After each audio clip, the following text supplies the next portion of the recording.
As it is రాసుకోండి 8 points. So మీరు రాసుకోండి, తెలుగు మీడియం రాసుకోండి. సరే, శాసన మండలి సభ్యుని పదవి ఖాళీ అయ్యే సందర్భాలు. శాసన మండలి సభ్యుని పదవి ఖాళీ అయ్యే సందర్భాలు. శాసన మండలి సభ్యుని పదవి ఖాళీ అయ్యే సందర్భాలు.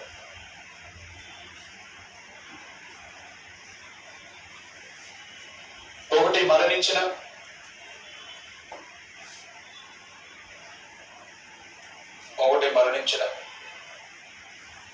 రెండు, రాజీనామా.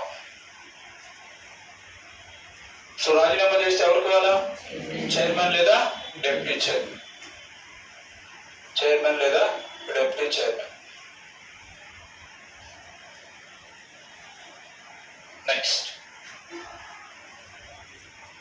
థర్డ్ వన్, ఎన్నికల అఫిడవిట్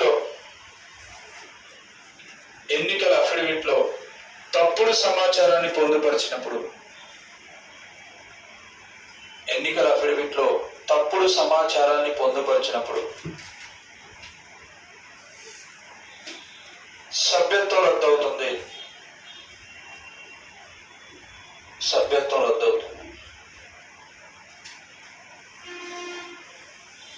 సభ్యత్వం రద్దవుతుంది.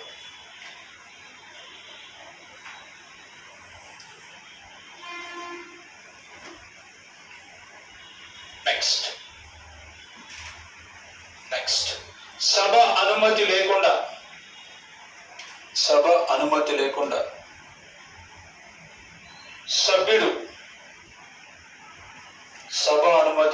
సభ్యుడు వరుసగా